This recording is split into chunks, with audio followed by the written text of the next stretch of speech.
အားလုံးပဲမင်္ဂလာပါဒီနေ့မှာတော့စိတ်သက်ခွန်အားဖြစ်စေမယ်မိသားစုတရားမှာရုပ်ရှင်လေးအကြောင်းကိုတင်ဆက်ပေးသွားမှာပါ2010ခုနှစ်မှာထွက်ရှိခဲ့တဲ့ဒီဇလန်လေးဟာအသက်10နှစ်အရွယ်ကလေးဆိုကျင်းသေးတယ်ဆိုတဲ့ကောင်လေးကနေစတင်ခဲ့ပါတယ်သူဟာဆွဲထိုက်ဆမြို့မှာသူ့အမေနဲ့အတူနေထိုင်တာပါသူ့အမေခက်စရဂျာဟာကားစက်ရုံတစ်ခုမှာအလုပ်လုပ်ပေမဲ့ဒီနေ့မှာတော့တရုတ်နိုင်ငံပေကျင်းမြို့ကိုအလုပ်ပြောင်းရှစ်ခံလိုက်ရပါတယ်အဲဒီစီကတော့အမေရိကကနေမထွက်ခွာချင်ပါဘူးဒါပေမဲ့သူ့ဖခင်ကလည်းဆုံးပါသွားပြီဖြစ်တဲ့အတွက်သူ့မှာရွေးချယ်စရာမရှိပဲအမေနဲ့အတူတရုတ်နိုင်ငံကိုလိုက်သွားခဲ့ရပါတယ်သူတို့ရဲ့တိုက်ခန်းအသစ်ကိုရောက်တဲ့အခါယူရီဆိုတဲ့လူတစ်ယောက်ကအဲရီဇာရဲ့အထုပ်ပိုးတွေကိုကူတယ်ပေးပါတယ်။သူကအဲရီယာကိုအနီးနားမှာပန်းချန်တစ်ခုရှိကြောင်းနဲ့လာကစားလို့ရကြောင်းပြောပြီးယူရီထွက်သွားပါတယ်။မကြခင်မှာပဲသူတို့ရဲ့ရေချိုးခန်းကရေပန်းကကောင်းကောင်းလုံးမလုပ်တာကိုသိလိုက်ရပါတယ်။ဒါနဲ့ခက်စရက်ချီကအဲရီယာကိုပြင်ပေးမဲ့သူကိုတွားခေါ်ခိုင်းပါတယ်။အဆောင်စီမှာမေးကြည့်တော့အဲရီယာကိုဒရီလေးမာစီကိုလမ်းညွှန်ပေးလိုက်ပါတယ်။အဲရီယာကပြစ်တနာကိုရှင်းပြပေးမယ်။ဒရီလေးတွေကတော့သမင်းစားနေရင်ဘာမှပြန်မပြောပဲစိုက်ကြည့်နေပါတယ်အဲရီဇာလည်းစိတ်မသက်မသာဖြစ်ပြီးသူ့ဘာသာသူပန်းချံဘက်ကိုထွက်လာခဲ့ပါတယ်ပန်းချံမှာတော့အဲရီကဘော်ရဲ့ဂျက်ဟက်ဆိုတဲ့မိန်းကလေးတယောက်တရောထိုးနေတာကိုတွေ့ပြီးသဘောကျသွားပါတယ်သူကအဖွဲထဲဝင်ဆန့်အောင်ရိုးရကြတို့နဲ့အတူဘတ်စကတ်ဘောကစားကြည့်ပေမဲ့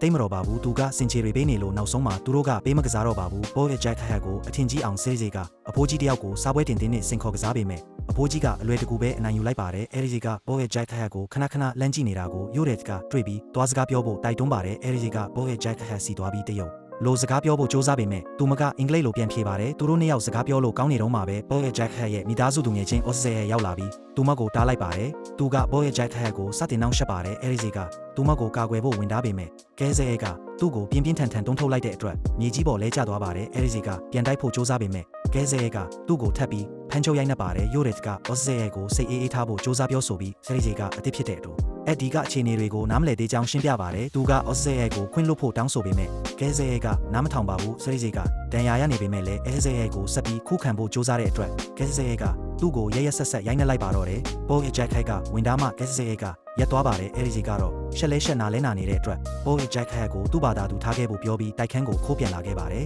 ်နောက်နေ့မှာတော့သူကသူ့ရဲ့ဒဏ်ရာတွေကိုမိတ်ကက်နဲ့ဖုံးကွယ်ပြီးဦးထုတ်ဆောင်ကကြောင်းသွားပါတယ်ဒါပေမဲ့ကျောင်းအုပ်ကဦးထုတ်ချွတ်ခိုင်းတဲ့အခါသူ့အမေကဒဏ်ရာတွေကိုမြင်သွားပါတယ်အဲဒီကတော့ကုတင်ဘော်ကပြုတ်ကျတာပါလို့လိန်ပြောလိုက်ပါတယ်နေ့လယ်စာစားချိန်မှာအဲဒီကဘော်ဂျက်ခိုက်နဲ့ထပ်တွေ့ပြန်ပါတယ်သူကအော့စရဲ့ကသူမရဲ့ရေးစားလာလို့မေးပါတယ်သူမကအော့စရဲ့ဟာမိသားစုသူငယ်ချင်းတယောက်သာဖြစ်ကြောင်းရှင်းပြပါတယ်သူတို့မိဘတွေကတယောက်နဲ့တယောက်တီးကြတဲ့အတွက်သူကသူမကိုစောင့်ကြည့်နေတာဖြစ်ကြောင်းပြောပြီးနောက်သူမထွက်သွားပါတယ်ခဏအကြာမှာတော့ SSA ရဲ့ရောက်လာပြီးဟဲရီဆော့ရဲ့နေ့လယ်စာကိုမြေကြီးပေါ်ပစ်ချလိုက်ပါတယ်အဲဒီကသူ့ကိုရန်တွေ့ပေမဲ့ကျောင်းအုပ်ကြီးကသူတို့နှစ်ယောက်လုံးကိုစူပူပြီးထွက်သွားခိုင်းပါတယ်ဒေါသထွက်ပြီးစိတ်ပြက်လက်ပြက်ဖြစ်နေတဲ့အဲဒီကအိမ်ပြန်လာပြီး TV ထဲကကွန်ဖူးကွက်တွေကိုလိုက်လေ့ကျင့်နေပါတယ်ခဏအကြာမှာတော့ဒရီလေးဗီကရေချိုးခန်းပြင်ဖို့ရောက်လာပါတယ်ပြဿနာကိုပြပြီးနောက်အဲဒီကလေ့ကျင့်ခန်းပြန်လုပ်နေပါတယ်သူ့ရဲ့အကြီးကကျန်းပြင်ပေါ်မှာပြန့်ကျဲနေပါတယ်အဲဒီကသူ့ကိုတေချာချိတ်ဖို့ပြောပေမဲ့အဲဒီက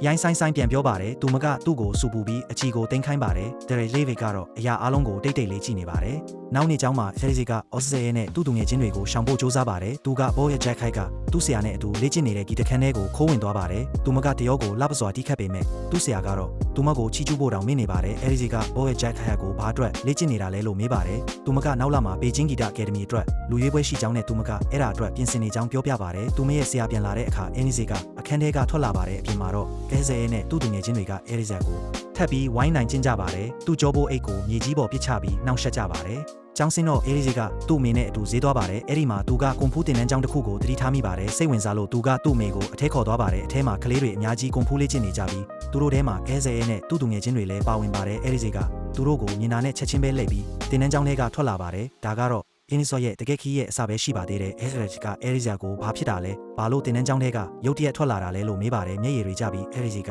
ကျုံတော်တို့ဒီကိုရောက်တာတပတ်တောင်မရှိသေးဘူးဒါပေမဲ့နည်းနည်းချီနေတယ်လို့ပဲဒီနေရာကအရန်ဆိုးတယ်ကျွန်တော်ဘာတစ်ခုမှမကြိုက်ဘူးကျွန်တော်အိမ်ပြန်ချင်တယ်အမေရိကကိုပြန်ချင်တယ်လို့ပြောပါတယ်အဲဒီကသူ့ကိုအမှန်တရားကိုညင်သာစွာပြောပြပါတယ်အမေရိကမှာကျွန်တော်တို့အတွက်ဘာမှမကြံတော့ဘူးဒါကကျွန်တော်တို့ရဲ့အိမ်အစ်စ်ပဲကျွန်တော်တို့ဒီမှာပဲနေရမယ်လုံးဝမျောလင်းချက်မဲ့သွားတဲ့အဲဒီကထွက်သွားပါတယ်ဒရီလေးဗီကအဝေးကနေအရာအလုံးကိုမြင်တွေ့ပြီးပထမဆုံးအကြိမ်ဖြစ်ကောင်လေးကိုတကယ်တနာသွားပါဒဲနောက်နေ့မှာအဲဒီကအစစရဲနဲ့သူ့သူငယ်ချင်းတွေနောက်ကိုတိတ်တိတ်လေးလိုက်သွားပါတယ်သူတို့အပေါ်ကနေပုံနေပြီးသူတို့ခေါင်းပေါ်ကိုရေပုတ်တွေနဲ့လောင်းချလိုက်ပါတယ်ဒါပေမဲ့ကဲဆဲရဲကသူ့ကိုမြင်သွားပြီးသူ့သူငယ်ချင်းတွေနဲ့အတူချက်ချင်းပဲလိုက်ဖမ်းပါတယ်အဲဒီကပြေးဖို့စ조사ပေမဲ့ရှေ့ကလန်းကပိတ်နေတာကိုမကြခင်မှာပဲသတိထားမိပါတယ်အဲဆဲရဲရဲ့သူငယ်ချင်းတွေကသူ့ကိုဖမ်းချုပ်ပြီးအဲဆဲရဲကအဲဒီကိုဘိုက်ကိုထိုးချိတ်ပါတယ်အဲဒီကဆိုးဆိုးရွားရွားတန်ရာရသွားပါတယ်ကောင်လေးတယောက်ကအော့စရဲကိုအဲဒီကတန်ရာရနေပြီမို့ထပ်မရိုက်တော့ဖို့ပြောပါတယ်ဒါပေမဲ့ကဲဆဲရဲကအေးဆက်ဆက်ပြန်ဖြေပါတယ်ငါတို့ဆရာတင်ပေးတာကိုမိမိသွားပြီလားငါတို့ရန်သူကိုတနာစရာမလိုဘူးတနာတာဟာအားနည်းချက်ပဲလို့ပြောပြီးဆ ရီဂျာကိုထပ်တိုက်ပါတယ်ရုတ်တရက်တွေရင်းမှရောက်လာပြီးအဲဆဲရဲ့လက်မောင်းကိုဖမ်းဆွဲပြီးဘေးကိုပစ်ထုတ်လိုက်ပါတယ်အဲဆဲကသူ့ကိုကန်ဖို့စ조사ပေမဲ့ဒရီလေးဗီကသူ့ကိုအားဆိုင်စရာမလိုပဲမြေကြီးပေါ်လဲကျသွားအောင်လုပ်လိုက်ပါတယ်ဒေါ်သက်ထွက်နေတဲ့အဲဆဲရဲ့သူငယ်ချင်းတွေကဒရီလေးဗာကိုဝိုင်းတိုက်ခိုက်ကြပေမဲ့ဒရီလေးဗီကတကယ်ကွန်ဖူးဆရာကြီးပါသူတို့ကိုလုံးဝပြန်မတိုက်ခိုက်ပဲသူတို့ရဲ့လှုပ်ရှားမှုတွေကိုရှောင်တိန်ပြီးဘေးကိုအေးအေးဆေးဆေးရှောင်ထွက်နေပါတယ်ရှုပ်ထွေးမှုတွေကြားမှာအဲဆဲရဲ့နဲ့သူငယ်ချင်းတွေကတယောက်နဲ့တယောက်ပြန်ရိုက်မိကုန်ပါတယ်သူတို့ဘလောက်ပဲစ조사တဲ့လေးဗာကိုတစ်ချက်လေးတောင်ထိအောင်မတိုက်နိုင်ကြပါဘူးအဲ့ဒီနောက်ဒရီလေးဗီကအဲရီယာကိုသူ့အိမ်ကိုခေါ်သွားပါတယ်တရုတ်ရိုးရာစေကူထုံးဖြစ်တဲ့ဂျယ်ရီစီခရက်လာယာကိုအသုံးပြုပြီးဂျယ်ရီဆော့ရဲ့အတွင်းတန်ရာတွေကိုလုံးဝပျောက်ကင်းအောင်ကုသပေးလိုက်တဲ့အတွက်နာကျင်မှုတွေပျောက်ကွယ်သွားပါတယ်အန်တာသွားတဲ့အေရီစီကသူတို့ကိုဘလို့လုပ်ပြီးတယောက်တည်းမထိဘဲနဲ့အနိုင်ယူလိုက်တာလဲကွန်ဖူးကိုဘယ်ကနေတင်ယူခဲ့တာလဲဆရာကဘယ်သူ့ကိုမှတင်ပေးဘူးလားလို့မေးပါတယ်ဒရီလေးဗီကငါအဖေစီကနေကွန်ဖူးကိုတင်ယူခဲ့တာဘယ်သူ့ကိုမှမတင်ပေးဘူးလို့ပြန်ဖြေပါတယ်အေရီစီကချီတုံချတုံဖြစ်ပြဤနောက်အဲဆဲကကျွန်တော်ကိုအဆက်ခွဲခဲ့တာကိုလက်စားချေနိုင်အောင်ဆရာကကျွန်တော်ကိုကွန်ဖူးတင်ပေးမလားလို့မေးပါတယ်ဒရီလေးဗီကခေါင်းခါပြီးကွန်ဖူးဆိုတာကိုကာကွယ်ဖို့နဲ့စိတ်ငြိမ်းချမ်းဖို့အတွက်သာဖြစ်တယ်ဒါပေမဲ့မင်းကတော့တိုက်ခိုက်ဖို့အတွက်အသုံးပြုချင်နေတယ်လို့ပြောပါတယ်အဲရီစီကအဲဆဲနဲ့သူ့ငယ်ချင်းတွေကိုဘယ်သူမှဒါကိုမတင်ပေးခဲ့ဘူးလားလို့မေးပါတယ်ဒရီလေးဗီကကောင်လေးတွေရဲ့အမှားမဟုတ်ဘူးသူတို့ဆရာတင်ပေးတာကိုပဲသူတို့လုပ်နေတာငါတို့သူတို့ဆရာနဲ့တွားပြောကြည့်ရအောင်လို့ပြန်ဖြေပါတယ်ယေဗီကအဲရီဂျာကိုကွင်းစေဟဲအင်းစေတဲ့သက်ဖေချက်ထအဲထဲကိုခေါ်သွားပါတယ်အထဲမှာចောင်းသား2ယောက်နှစ်ပန်းလုံးနေကြပါတယ်ចောင်းသား1ယောက်ကနောက်1ယောက်ကိုမြေကြီးပေါ်လဲကျသွားအောင်လုပ်လိုက်ပေမဲ့ထပ်မတိုက်ခိုက်ပဲရက်လိုက်ပါတယ်ဒါကဆရာတဲ့ကိုဒေါ်သက်ထွက်စေပါတယ်သူကចောင်းသားကိုရိုက်ပြီးတွန်းထုတ်လိုက်ပါတယ်သူကမင်းရဲ့ရန်သူကရှုံးနေတဲ့အခါမင်းမရရဘူးစာတင်ခန်းထဲမှာပဲဖြစ်ဖြစ်ပြိုင်ပွဲမှာပဲဖြစ်ဖြစ်တနာညာတာမှုမပြရဘူးမင်းရဲ့ရန်သူကနာကျင်မှုကိုခံစားရမှသူတို့မင်းကိုထပ်တိုက်ဖို့မရဲတော့မှလို့အော်ဟစ်ပါတယ်အဲဇဲကဆရာတဲ့ကိုဒီလူကကျွန်တော်တို့ကိုတိုက်ခိုက်ခဲ့တဲ့သူပါလို့ပြောပါတယ်ဒရီလေးဗီကအေးအေးဆေးဆေးပြန်ဖြေပါတယ်မင်းရဲ့ចောင်းသားတွေအားလုံးဆရီယာကိုဝိုင်းတိုက်ခိုက်ခဲ့တာအဲ့ဒါကြောင့်ငါဝင်ရောက်ခဲ့တာသူတို့တယောက်ချင်းစီလာခဲ့ရင်ငါဝင်ရောက်မှာမဟုတ်ဘူးလို့ပြောပါတယ်ဆရာတဲ့ကအဲရီယာကိုအဲ့ဒီနေရာမှာပဲအဲဇဲနဲ့တိုက်ခိုက်ဖို့စင်ခေါ်ပေမဲ့ဒရီလေးဗီကတိုက်ခိုက်ဖို့ညှင်းဆန်ပြီးဂျယ်ရီဆော့နဲ့အတူထွက်သွားဖို့စတင်ပါတယ်ဆရာတဲ့ကသူတို့ကိုတားပြီးပထမတော့မင်းကငါចောင်းသားတွေကိုဝင်ရောက်ဆော့ဖတ်တယ်အခုမင်းကငါကလက်ထဲကိုဝင်လာပြီးတိုက်ခိုက်မှုမရှိပဲထွက်သွားလို့ရမယ်လို့ထင်နေတာလားအဲ့ဒါမဖြစ်နိုင်ဘူးမင်းတို့တဲကတယောက်တိုက်ခိုက်ရမယ်လို့ပြောပါတယ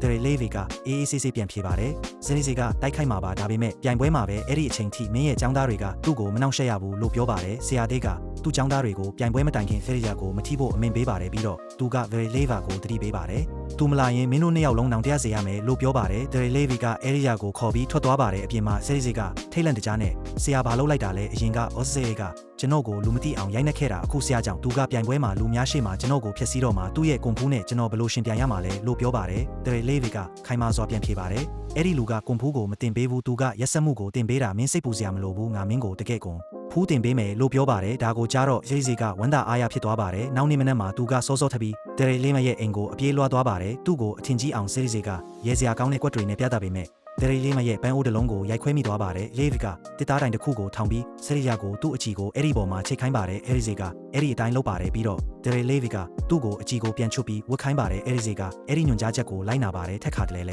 ဒရီလေးဗီကသူ့ကိုအချီကိုဝတ်ခိုင်းချုပ်ခိုင်းပြန်ချိတ်ခိုင်းပါတယ်အဲရီစီကဘာလို့ဒါကိုလောက်ခိုင်းမှမသိပေမဲ့တခြားရေးချယ်စရာမရှိတဲ့အတွက်သူကအဲ့ဒီအလုပ်ကိုထက်ခါတလဲလဲလုပ်နေပါတယ်လေ့ကျင့်ပြီးနောက်ဆရီစီကအိမ်ပြန်လာပြီးသူ့အချီကိုတေးသေးချာချာချိတ်ထားပါတယ်သူ့အမေကအန်တသွားပါတယ်ဘာလို့လဲဆိုတော့ဆရီစီကအဲ့ဒီလိုဘယ်တော့မှမလုပ်ဘူးလို့ပါနောက်နေ့ကျောင်းမှာဘော့ဂျက်ထိုက်ကအဲရီဇာကိုအဲ့ဒီနဲ့နေမှာကျင်းပမဲ့ဒုစုထပွဲတော်အကြောင်းပြောပြပါတယ်သူမကဒါဟာတရုတ်ချစ်သူများနေလိုမျိုးဖြစ်ကြောင်းရှင်းပြပါတယ်သူမကသူ့ကိုလာဖို့ဖိတ်ခေါ်ပြီးကစီးဝေ easy short မှာတွေ့မယ်လို့ပြောပါတယ်ကျောင်းစင်းတော့ဇေးစီကဒရီလင်းရဲ့အိမ်ကိုလေ့ကျင့်ဖို့ပြန်သွားပါတယ်ဒီတစ်ခါတော့သူကသူ့အချီကိုအထဲမဝင်ခင်ဖွက်ဖို့စူးစမ်းပေမဲ့ဒရီလေးဗီကတီးနေပါပြီသူကအဲရီဇာကိုအချီကိုယူလာခိုင်းပြီးအရင်တိုင်းပဲလေ့ကျင့်ခိုင်းပါတယ်မိုးရွာနေတဲ့အချိန်ထိစောင့်ထားရင်းနဲ့တောင်ဒရီလေးဗီကအဲရီဇာကိုအချီလေ့ကျင့်ခန်းကိုဆက်လုပ်ခိုင်းပါတယ်နောက်ဆုံးမှာအဲရီဇီကကျွန်တော်နားလည်ပါပြီလူတွေကိုလေးစားဖို့တင်ပေးနေတာကျွန်တော်သူ့ကိုအဲ့ဒီလိုပြန်ပြောခဲ့တာမှန်သိပါပြီလို့ပြောပါတယ်အဲ့ဒီအချိန်မှာဂျက်စရက်ကြီးရောက်လာပါတယ်သူမကပွဲတော်အတွက်နောက်ကျနေပြီဖြစ်ကြောင်းနဲ့ဒရီလေးဗာအတွက်လည်းလက်မှတ်ယူလာကြောင်းပြောပါတယ်ဒရီလေးဗီကညှင်းဖို့စူးစမ်းပေမဲ့ခဲစရက်ကြီးကအတင်းကျပ်တိုက်တွန်းတဲ့အတွက်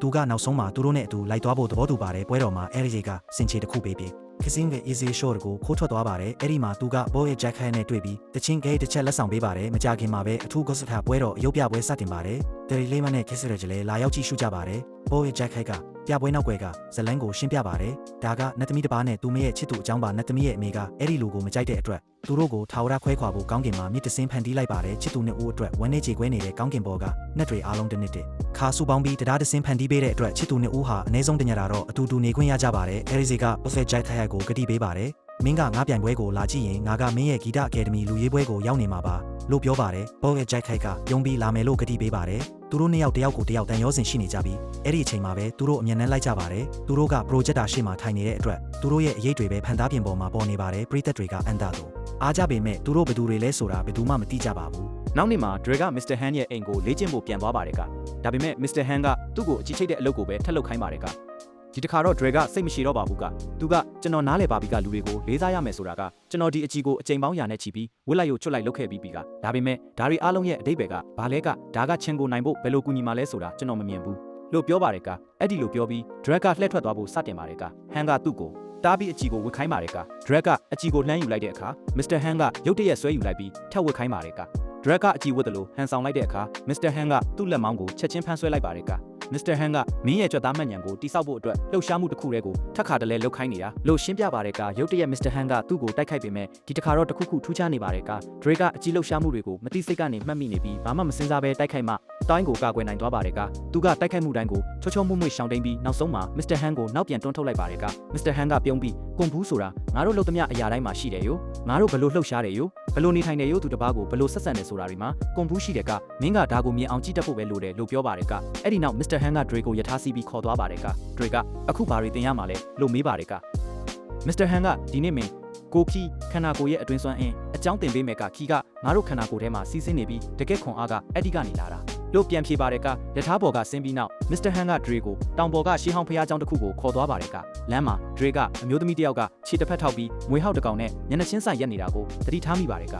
သူမကမွေရဲ့လှုပ်ရှားမှုတွေကိုလိုက်လုံနေပုံရပါတယ်ကဒါပေမဲ့ Mr. Han က Dre ကိုခေါ်ပြီး Dragon Well လို့ခေါ်တဲ့နေရာတစ်ခုကိုခေါ်သွားအားပါတယ်က Mr. Han ကငါမင်းအရွယ်တုန်းကငါအဖေနဲ့ဒီကိုလာခဲ့ဘူးလေကသူက Dragon Well ရဲ့ရေကမှော်ဆန်တဲ့ရုပ်ကွန်ဖူးရေလို့ပြောတယ်ကဒါကိုတောက်ရင်ဘယ်သူမှမင်းကိုမနိုင်နိုင်ဘူးလို့ပြောပါတယ်ကစိတ်လှုပ်ရှားစွာနဲ့ Dre ကရေကိုတောက်ပါတယ်ကပြီးတော့သူကအဲ့ဒီအမျိုးသမီးကမွေဟောက်နဲ့ဘယ်လိုလုပ်ပြီးအဲ့ဒီလောက်နီးနီးကက်ကက်ရက်ပြီးသူ့လှုပ်ရှားမှုတွေကိုလိုက်လုံနိုင်တာလဲလို့မေးပါတယ်က Mr. Han ကအေးအေးဆေးဆေးပြန်ဖြေပါတယ်ကမင်းတေချာမကြည့်ခဲ့ဘူးကသူမကမွေဟောက်ကိုလိုက်လုံနေတာမဟုတ်ဘူးကမွေဟောက်ကသူမကိုလိုက်လုံနေတာကသူက Dre ကိုငိမ့်သက်နေတဲ့ရေထဲကသူ့အရေးကိုပြပြီးသူမကငိမ့်သက်နေတဲ့ရေလိုပဲတာသူမရဲ့စိတ်နဲ့နှလုံးသားကလုံးဝငြိမ်းချမ်းနေတဲ့ကမွေဟောက်ကသူမရဲ့ငြိမ့်သက်မှုထဲမှာသူ့ကိုယ်သူပြန်မြင်နေရပြီးသူမရဲ့လှုပ်ရှားမှုတွေကိုလိုက်လုံနေတာလို့ပြောပါတယ်က Dre ကဒါဆိုသူမကဘာမှမလုပ်ပဲမွေဟောက်ကိုထိန်းချုပ်လိုက်တာလားလို့သဘောပေါက်သွားပါတယ်က Mr. Han ကဘာမှမလုပ်တာနဲ့စိတ်ငြိမ်ငြိမ်ထားပြီးငြိမ်သက်နေတာကအများကြီးกว่าခြားတယ်ကမင်းဒါကိုမကြခင်နားလည်လာလိမ့်မယ်လို့ပြန်ဖြေပါတယ်ကဝက်ချောင်းတွေကိုအသုံးပြုပြီး Mr. Han က Dre ကိုထပ်လေ့ကျင့်ပေးပါတယ်က Dre ကစိတ်လှုပ်ရှားစွာနဲ့ကျွန်တော်လဲလူတွေကိုထိန်းချုပ်ချင်တယ်ကအဲ့ဒီကွက်ကိုတင်ချင်တယ်လို့ပြောပါတယ်က Mr. Han ကအဲ့ဒါကိုမွေဟောက်ကွက်လို့ခေါ်တဲ့ကဒါကိုတက်မြောက်ဖို့တစ်သက်လုံးအချိန်ယူရတယ်ကသူတစ်ပါးကိုမထိန်းချုပ်ခင်မင်းရဲ့စိတ်နဲ့ကိုအရင်ထိန်းချုပ်ရမယ်လို့ပြန်ဖြေပါတယ်ကညောက်တော့သူတို့ရထားနဲ့အိမ်ပြန်လာကြပါတယ်ကDre ကလုံးဝမောပန်းနေပြီး Mr. Han ရဲ့ပခုံးပေါ်မှာအိပ်ပျော်သွားပါတယ်က Mr. Han ကသူ့ကိုညင်သားစွာအိမ်ပြန်တည်ပြီးအိပ်ရာပေါ်တင်ပေးပါတယ်က Dre ကမွေဟောက်ကွက်ကိုဆွဲလန်းသွားပါတယ်ကသူကမွေဟောက်နဲ့အဲ့ဒီအမျိုးသမီးပုံတွေကိုစဆွဲပါတော့တယ်ကလေ့ကျင့်နေစဉ်မှာ Mr. Han ကသူတို့နှစ်ယောက်ကြားမှာကလာကာတစ်ခုကိုချိတ်ဆွဲပြီးရုတ်တရက် Dre ကိုအနောက်ကနေတိုက်ခိုက်ပါတယ်ကဒါကသူ့ကိုရုတ်တရက်တိုက်ခိုက်မှုတွေကိုတုတ်ပြန်တက်အောင်တင်ပေးတာပါအစပိုင်းမှာ Dre ကရုန်းကန်ပြီးရက်ဖို့ပြောပေမဲ့ Mr. Han ကနားမထောင်ပါဘူးကနောက်ပိုင်းမှာ Dre ကနောက်နေ့ကျင့်ခန်းအကြောင်းမေးပါတယ်ကMr. Han ကကျိုးကိုအရန်ဆွဲရင်ပြတ်သွားလိမ့်မယ်ကမနှက်ဖြန်ငါတို့လေ့ကျင့်မှာမဟုတ်ဘူးယောမင်းနာဖို့လိုတယ်လို့ပြောပါတယ်က Dre ကဝမ်းသာအားရနဲ့ကြောင်းသွားပါတယ်ကအဲ့ဒီမှာသူကမေးရင်းနဲ့တွေ့ပါတယ်ကအဲ့ဒီညနေမှာသူမရဲ့လူရွေးပွဲရှိပြီးသူမကအရန်စိတ်လှုပ်ရှားနေပါတယ်ကသူမကိုစိတ်သက်သာရစေဖို့ Dre ကကြောင်းပြေးပြီးတနေကုန်သူမနဲ့အတူရှောက်လဲကြပါတယ်ကသူတို့ရင်မောကြရုပ်လဲပတ်ကြရုပ်အတူတူပျော်ရွှင်ကြပါတယ်ကဒါပေမဲ့မကြခင်မှာပဲမေးရင်းရဲ့အဖေစီကဖုန်းဝင်လာပါတယ်ကသူမရဲ့လူရွေးပွဲစတော့မှာပါသူမရဲ့အဖေကကားနဲ့လာကြိုပြီးမေးရင်းကသူ့ဘဝကိုထာဝရပြောင်းလဲစေမယ်အချိန်စီကိုထွက်ခွာသွားပါတယ်က Dre လဲလူရွေးပွဲကိုပြေးသွားပါတယ်ကမေးရင်းရဲ့ဖြောပြမှုကသူ့ဆရာကိုအထင်ကြီးစေခြင်းမရှိပေမဲ့ Dre ကတော့ trip ပြီးသူမကိုလက်ခုပ်တီးပေးပါတယ်ကသူမရဲ့အဖေကဒါကိုမကြိုက်ပါဘူးကသူကမေးရင်းကို Dre နဲ့တငယ်ချင်းဆက်မလုပ်ဖို့ပြောပါတယ်ကမျက်ရည်တွေကိုထိန်းချုပ်ရင်းမေးရင်းကတောင်းပန်ပါတယ်ယောဒါပေမဲ့ကျမတို့နောက်ထပ်မတွေ့နိုင်တော့ဘူးကအတူတူရှိနေတာကကျမရဲ့အနာဂတ်နဲ့အလုပ်အကင်အတွက်မကောင်းဘူးလို့ပြဩပါတယ်ကအဲ့ဒီလိုပြောပြီးသူမကသူ့မိဘတွေနဲ့အတူထွက်သွားပါတယ်က Dre ကစိတ်နှလုံးကြေကွဲသွားပါတယ်ကအရာအလုံးကိုမေ့ပစ်ဖို့ကြိုးစားရင်းသူက Mr. Han ရဲ့အိမ်ကိုသွားပါတယ်ကဒါပေမဲ့သူရောက်တဲ့အခါ Mr. Han ကသူ့ကားကိုတူနဲ့ထုခွဲနေတာကိုတွေ့ရပါတယ်ကသူကရက်ပေါင်းများစွာပြင်နေခဲ့တဲ့ကားပါအား Dre ကဘာဖြစ်နေတာလဲဆိုတာနားမလည်ပါဘူးကသူကအနီးအနားမှာပလင်းအလွတ်တွေကိုတတိထားမိပြီး Mr. Han ကအရက်တောက်ထားတာကိုသိလိုက်ပါတယ်ကသူကဘာလို့ဒီလိုလုပ်နေတာလဲလို့မေးပါတယ်က Mr. Han ကဘာမှမဖြေဘဲကားထဲဝင်ပြီးတိတ်ဆိတ်စွာထိုင်နေပါတယ်က Derry ကအနီးအနားမှာစုပ်ပြဲနေတဲ့သတင်းစာအပိုင်းအစတစ်ခုကိုတွေ့ပါတယ်ကအဲ့ဒီမှာကားမတော်တဆမှုတစ်ခုအကြောင်းရောအမျိုးသမီးတဦးနဲ့ကလေးတဦးသေဆုံးခဲ့တဲ့မတော်တဆမှုအကြောင်းရေးထားပါတယ်က Derry ကကားထဲဝင်ပြီးဘာလို့ကားကိုဖျက်ဆီးလိုက်တာလဲလို့မေးပါတယ်က မစ္စတာဟန်ကသူ့ဇနီးနဲ့တားရဲ့ဓာတ်ပုံကိုပေးပြီးဒီနေ့မှာငါဇနီးနဲ့ငါကလေးကမတော်တဆမှုနဲ့တိတ်ဆုံးခဲ့တာကငါဇနီးကတချင်းဆိုရတာကိုကြိုက်တယ်ကသူမကငါအတွက်ပဲတချင်းဆိုခဲ့တာကိုကြိုက်တယ်ကသူမကငါအတွက်ပဲတချင်းဆိုခဲ့တာကိုကြိုက်တယ်ကသူမကငါအတွက်ပဲတချင်းဆိုခဲ့တာလို့ပြောပါတယ်ကအဲ့ဒီလိုပြောရင်မစ္စတာဟန်ကမျက်ရည်တွေကြားကနေတချင်းစဆိုပါတယ်ကဒရက်ကဓာတ်ပုံတွေကိုကြည့်ပြီးမတော်တဆမှုဘလို့ဖြစ်ခဲ့တာလဲလို့မေးပါတယ်ကမစ္စတာဟန်ကငါကားမောင်းနေတာကငါတို့တစ်ခုခုနဲ့ပတ်သက်ပြီးရန်ဖြစ်နေတာကငါအရန်ဒေါသထွက်နေလို့ကားကိုမထိန်ချုပ်နိုင်တော့ပဲအဲ့ဒီအချိန်မှာမတော်တဆမှုဖြစ်ခဲ့တာလို့ရှင်းပြပါတယ်ကသူကစိတ်တက်ကြပြီးဆက်ပြောပါတယ်ကအစိုးဆုံးကတော့ငါတို့ဘာနဲ့ပတ်သက်ပြီးရန်ဖြစ်ခဲ့တာလဲဆိုတာတောင်ငါမမှတ်မိတော့ဘူးကနှစ်တိုင်းငါဒီကားကိုပြင်တယ်ယူပြီးတော့ဒီနေ့မှာငါထပ်ဖြက်စီးတဲ့ကမှတ်မိလာမလားလို့မျောလင့်ပေမဲ့ဘယ်တော့မှမမှတ်မိဘူးလို့ပြောပါတယ်ကမစ္စတာဟန်ကထိတ်မနိုင်သိမ့်မရငိုကြွေးပါတော့တဲ့ကဒရဒီရဲ့မျက်လုံးတွေမှာလည်းမျက်ရည်တွေပြည့်လာပါတယ်ကဒါပေမဲ့အဲ့ဒီအချိန်မှာတော့ဒရဒီကမစ္စတာဟန်ကိုကားထဲကနေညင်သားစွာကူညီထုတ်ပေးပြီးထက်လေကျင့်ဖို့တောင်းဆိုပါတယ်က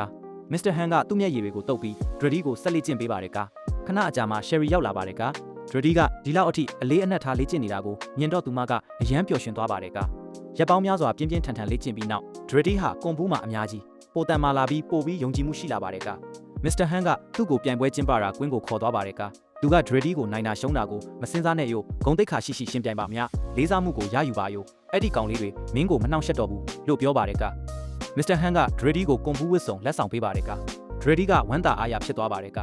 မစ္စတာဟန်ကမင်းကငါ့ကိုအရေးကြီးတဲ့အရာတစ်ခုသင်ပေးခဲ့တယ်လို့ပြောပါတယ်ကဆယ်ရီစီကသူ့ကိုဖတ်ပြီးမင်းကငါရဲ့အကောင်းဆုံးသူငယ်ချင်းပဲငါမင်းရဲ့အကူအညီလိုတယ်လို့ပြောပါတယ်သူတို့နှစ်ယောက်တရုပ်လိုစာတစ်ဆောင်ရေးပြီးဆယ်ရီစီကဘောရဲ့ဂျက်ဟက်ရဲ့အိမ်ကိုသွားပါတယ်သူမရဲ့အဖေကိုစာဖတ်ပြရင်ဆယ်ရီစီကကျွန်တော်ကြောင့်ခင်ဗျားတို့မိသားစုအရှက်ရခဲ့ရတာဘောရဲ့ဂျက်ဟက်ကအရန်ကောင်းတဲ့သူငယ်ချင်းပါသူမနဲ့အတူရှိနေခြင်းကကျွန်တော်ကိုတကယ်သူငယ်ချင်းကောင်းတစ်ယောက်ကလူတစ်ယောက်ရဲ့ဘဝကိုပြောင်းလဲပေးနိုင်တယ်ဆိုတာသင်ပေးခဲ့တယ်ခင်ဗျားကျွန်တော်ကိုနောက်ထပ်အခွင့်အရေးတစ်ချိန်ပေးမယ်ဆိုရင်ကြို့အနော်အကောင်းဆုံးသူငယ်ချင်းတစ်ယောက်ဖြစ်အောင်စူးစမ်းပြီးသူမရဲ့ဘဝကိုပိုကောင်းအောင်ကူညီပေးပါမယ်လို့ပြောပါတယ်ဘောရဲ့ဂျက်ဟက်ရဲ့အဖေကတရုပ်လိုပြန်ဖြေပါတယ်ဘောရဲ့ဂျက်ဟက်ကပြုံးပြီးဘာသာပြန်ပေးပါတယ်ကျမမင်းရဲ့ပြိုင်ပွဲကိုလာကြည့်မယ်လို့ကတိပေးခဲ့တယ်ကျမတို့မိသားစုမှာကတိမဖြတ်ဘူးဒါကြောင့်မင်းတိုက်ခိုက်တာကိုလာကြည့်ပါမယ်လို့ပြောပါတယ်အဲဒီစီကပျော်ရွှင်မှုတွေနဲ့ပြည့်စုံနေပါတယ်နောက်နေ့မှာတော့ပြိုင်ပွဲစတင်ပါတယ်ဘောရဲ့ဂျက်ခိုက်ကသူ့မိဘတွေနဲ့အတူအင်းနီစွာတိုက်ခိုက်တာကိုလာကြည့်ပါတယ်အဲဇေရဲ့တိုက်ခိုက်တာကိုမြင်တော့အဲဒီစီကစိတ်လှုပ်ရှားလာပါတယ်သူ့ရဲ့ပထမဆုံးပွဲမှာကြောက်ရွံ့မှုကလွှမ်းမိုးသွားပြီးကွင်းထဲကနေထွက်သွားပါတယ်ဒရီလေဗီကသူ့ကိုစိတ်အေးအေးထားဖို့ပြောပြီးကြောက်စရာဘာမှမရှိဘူးမင်းရဲ့လေ့ကျင့်မှုတွေကိုပဲမှတ်ထားပါလို့ပြောပါတယ်သူ့စကားတွေကြောင့်ဇီဇီကအားတက်လာပြီး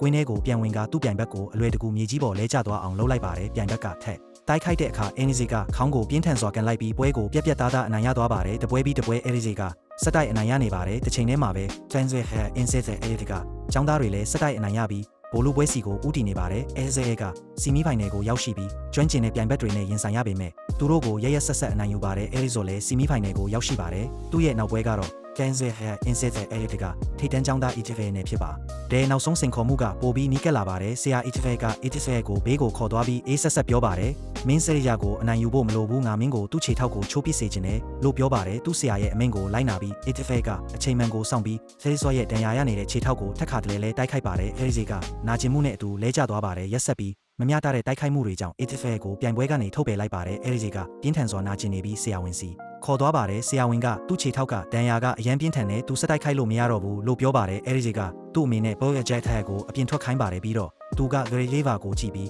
ကျွန်တော်ဒီပြိုင်ပွဲကိုနိုင်နေဆိုတာဆရာသိတယ်မလားကျေးဇူးပြုပြီးဂျယ်ရီစီခရက်ဇာရဲ့ဟင်းနဲ့ကျွန်တော်ကိုကုသပေးပါလို့ပြောပါတယ်ဂရီလေးဗီကညင်သာစွာပြန်ဖြေပါတယ်မင်းထက်တိုက်ခိုက်ဖို့မလိုတော့ဘူးမင်းတက်တေပြဖို့လိုတာကိုမင်းတက်တေပြပြီးမင်းဒီလိုမျိုးခံစားနေရတာကိုငါမကြည့်နိုင်ဘူးလို့ပြဩပါတယ်အဲဒီစီကသူ့ကိုကြည့်ပြီးလူတိုင်းဘဝမှာလဲကြတတ်တယ်ဒါပေမဲ့ပြန်ထက်ဖို့ကငါတို့ရဲ့ရွေးချယ်မှုပဲလို့ဆရာကကျွန်တော်ကိုတင်ပေးခဲ့တာကျွန်တော်ပြန်ထက်ချင်တယ်ဒါဆိုဘာလို့ကျွန်တော်ကိုမကူညီတာလဲလို့ပြောပါတယ်တရရေးကမှာအဖြေမရှိပါဘူးစိတ်မကောင်းစွာနဲ့သူကကယ်ရီစီခရက်ဇာရဲ့ချက်ကိုအသုံးပြုပြီးဆရီယာကိုကုသပေးပါတယ်နာကျင်မှုကတက်တာသွားပေမဲ့ဒဏ်ရာကနှဆိုင်ပါတယ်အဲဒီစီကလမ်းတောင်ကောင်းကောင်းမရှောင်နိုင်ပဲခြေထောက်ဆွဲပြီးရှောင်နေရပါတယ်တစ်ချိန်တည်းမှာပဲဒိုင်လူကြီးကအစဲကိုဘိုလူပွဲဖလားပေးဖို့ပြင်ဆင်နေပါတယ်ရုတ်တရက်အဲဒီစီကကွင်းထဲကိုဝင်လာပါတယ်ပရိသတ်တွေကအော်ဟစ်အားပေးကြပါတယ်အဲဒီဇွာနဲ့အစဲရဲ့ကြားကနောက်ဆုံးပွဲစတင်ပါတယ်အစပိုင်းမှာအဲဒီစီကရဲရဲဝံ့ဝံ့တိုက်ခိုက်ပြီးသူ့နေရာကိုထိန်းထားနိုင်ပေမဲ့ကဲဇဲကသူ့ကိုကွင်းထဲကနေအတင်းအကျပ်ကန်ထုတ်လိုက်ပါတယ်အဲဒီစီကရုန်းကန်ပြီးပြန်ချက်ကကွင်းထဲကိုပြန်ဝင်လာပါတယ်ဒီတစ်ခါတော့သူကအော်စဲကိုနှစ်ချိန်ဆက်တိုက်လဲကျသွားအောင်လုပ်လိုက်တဲ့အတွက်နှစ်မှတ်ရရှိပါတယ်ပရိသတ်တွေကယူတိုအားကြပါတယ်ဆရာတေးက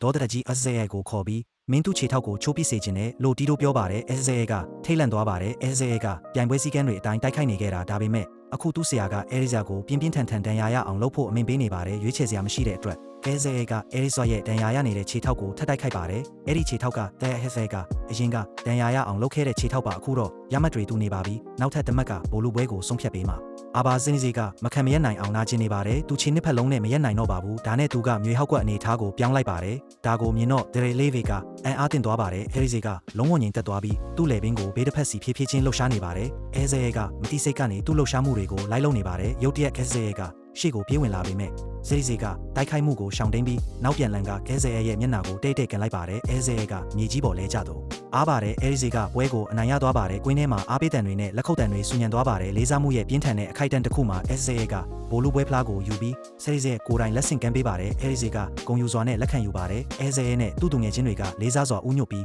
ဒရီလေးပါကိုဆရာလို့ခေါ်ကြပါတယ်ဒရီလေးပါနဲ့အဲရီကတယောက်ကိုတယောက်ကြည့်ပြီးပြုံးနေကြပါတယ်နှစ်ယောက်လုံးဂုံယူနေကြတာကအနိုင်ရမှုကြောင့်တင်မဟုတ်ပဲလန်တစ်လျှောက်လုံးမှာရရှိခဲ့တဲ့ဂုံတိတ်ခါတတိနဲ့လေးစားမှုတွေကြောင့်ပါဒီဇလန်ကတင့်ကိုစိတ်သက်ခွန်အားဖြစ်စေတယ်ဆိုရင်တင်းရဲ့ကိုယ်ပိုင်တိုက်ပွဲတွေကိုစက်တိုက်ခိုက်ဖို့တတိယစေတယ်ဆိုရင်ဒီဗီဒီယိုကိုတက်သေးလုပ်ပြီးဒီလိုမျိုးစိတ်သက်ခွန်အားဖြစ်စေတဲ့ရုပ်ရှင်ဇလန်တွေအတွက် Gideon Wood ကို Ilham Share ဆိုလုပ်ဖို့မမေ့ပါနဲ့